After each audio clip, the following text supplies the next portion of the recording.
Welcome, ladies and gentlemen of the multiverse, wherever you might be listening, on this Earth, some parallel Earth, even in some distant colony on a distant planet far, far away. My name is Rogue Convoy, and welcome to Ultimate Mayhem. So, you might have noticed we're opening doors, every door imaginable at this point. Like, we've opened comic book doors, movie book shows, and there's been very few video game doors that we've actually bothered to open. Now, last week, obviously, with everything that I did, there was no exception to the rule of there. We did a comic world, and we opened some doors to negative Earths. So this week, I want to head back into space and have a little bit of a StarCraft week, where we're going to talk about one particular Terran, a Zerg, and a Protoss. Now, you might be saying to yourself, okay, so who did you pick? Well, we're going to get into that.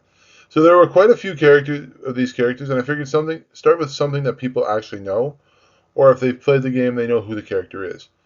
And so with that, sit back, put your trade tables up, and just relax come for the ride. As I take you to another world. Welcome to Ultimate Mayhem. This is the Jim Raynor edition. So we're talking about Terran today. All right, so we're going to talk a little bit about Jim Raynor, and then we'll continue on. So Jim Raynor was born on a farm on the distant planet of Shiloh. So this is like set 400 or 500 years in the future at this point. So after reading about this planet, I came to the realization, if you've ever seen the Riddick movies, that the one planet, it kind of reminded me of the one planet. Everything gets destroyed during the day, everything kind of freezes overnight, so hence it's known as crematorium. That's the one I'm thinking of. But this felt like more that it had the extremes opposites. So summers were really bad, winters really sucked. So he learned his skills from his grandfather, such as shooting and hunting. These skills became greatly useful when he basically started to become a marshal. And during his entire childhood and teenage years, obviously he spent working with his family's farm on Shiloh. And then, so Raynor improved himself during his schoolwork, and helping to repair the farm equipment. So obviously attended school and also helped his father with the farm and whatnot. He was very skilled when it came to multiple vehicles, including the Vulture. So you see those little guys that ride around in the dirt. They look like hover bikes, but they're really... And so that's the thing he came very skilled with repairing. And obviously, from time to time, you do see him riding one, but he's also a Marine in the game. And his father was the one who taught him how to fight and showed him how to stand up to bullies. Raynor would admit later on that his father showed him where the line was, but then he himself would just cross it over and over and over again instead of taking the stand against him.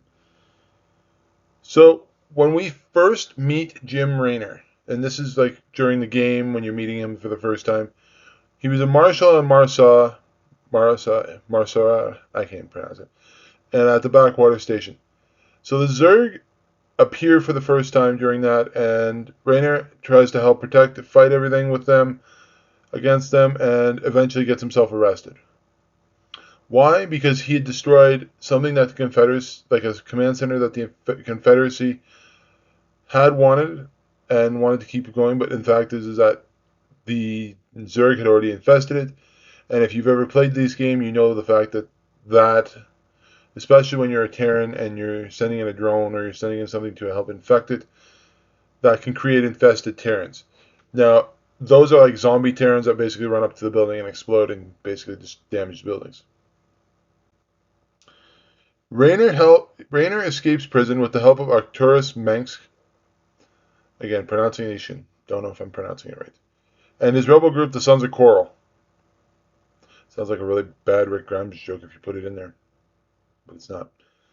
The Confederacy labeled him a traitor within their own ranks, but through the ranks of the Sons of Coral, Raynor rises to the rank of general. So he doesn't believe in the fact that, the Confederacy has messed up, but the thing is that he also allows himself to become part of something that could help him in the long run. And then Manx, the leader of the rogue group, would send Raynor and his men to subvert and thwart any missions made by the Terran Confederacy. So basically, he'd send them in and be like, here, sabotage the mission, basically. And while he spent his time with the group, He befriended a female ghost by the name of Sarah Kerrigan. The Sons made their move on the Confederacy capital, Tarsonis, with the help of the Zerg using a psi emitter to lure them in. So basically, the way that this is set up is that Mengsk had put everything around the planet, put all these psi emitters, and then eventually they drew the Zerg to the planet to help destroy them. However, Mengsk's plan begins to fall apart as Kerrigan and her team were attacked by the Zerg. Mengsk left them for dead. This made Raynor angry, which he then left the group and stole Mengsk's main ship, the Hyperion, in the process of leaving. So he got mad because basically Mengsk had enough of Kerrigan's. We'll talk about this later, but Mengsk had enough of Kerrigan's stuff, and hence the fact that he left them for dead, kind of thing, with the enemies. Months after Raynor has left the Sons of Coral, Raynor believes Kerrigan was reaching out to him in his dreams, under the belief that she is still alive, where Raynor and his men travel to Char, finding that Kerrigan is still alive, but under the control of the Zerg. So, again, we're not going to get into deep details about this because this is one of my other things I want to talk about this week, is this type of thing, where we're going to talk about Sarah Kerrigan as well. Kerrigan destroys their camp that they have set up, but allows him and his men to live, though they are stuck on the planet. Raynor and his men eventually meet two Protoss. So he eventually becomes friends with Protoss, or tries to form the alliance with the Protoss. Tassadar and Zeratul, two Protoss Templars. At one point, Raynor and the remaining of his forces held the Protoss, ending the Zerg Overlord, which had been decided to make its home on the Protoss homeworld of Ire. So, basically, leaving the rogue group, leaving the Confederacy, he really didn't have anywhere else to go, so he starts working with the Protoss. Raynor assisted another Protoss, Phoenix, in the evacuation of the homeworld of Ire, using his forces to keep the warp gate that they were using open to move the people to Shakuras. So they're basically sending them to another home planet, but this one, the planet of the Dark Templar. We will again talk about this later. Through all of this, Phoenix and Raynor become good friends and begin to show mutual respect for each other. Kerrigan tries to convince Raynor and the Protoss that the Terran group, the United Earth Directorate, were the threat, not her. So she's basically trying to manipulate everything, say that these guys are the bad guys, I'm not the bad person. Please go and get them. Raynor and Phoenix then go on a mission to kidnap Arcturus Mengsk to get his help against the United Earth Directorate. After Mengsk agrees, the group captures Coral 4, which serves as the base for the new Terran Dominion. So Mengsk is the emperor of this new group that's known as the Earth Terran Dominion, and labels everybody else a traitor because he's like, I'm a dick and I want to do it my own way. After everything is said and done, Kerrigan kills Phoenix and the number 2 of the Dominion, Edmund Duke. Raynor, trying to hold his feelings back about Kerrigan, knows that he must be the one to end Sarah Kerrigan. So we've come to the conclusion that once you get to the end of that, at the end of Brood War, Raynor is the one that says, okay, enough's enough, I need to be the one to do this. Not you guys, me, because she is my friend, and I didn't cause this, but I need to be the one to finish it. So with that, I come to the end of Jim Raynor, the Marine, the Marshal, the Vulture Rider. I figured it was a good time to start with him as the Terran aspects of my videos. So tomorrow we will be heading into the Zerg category.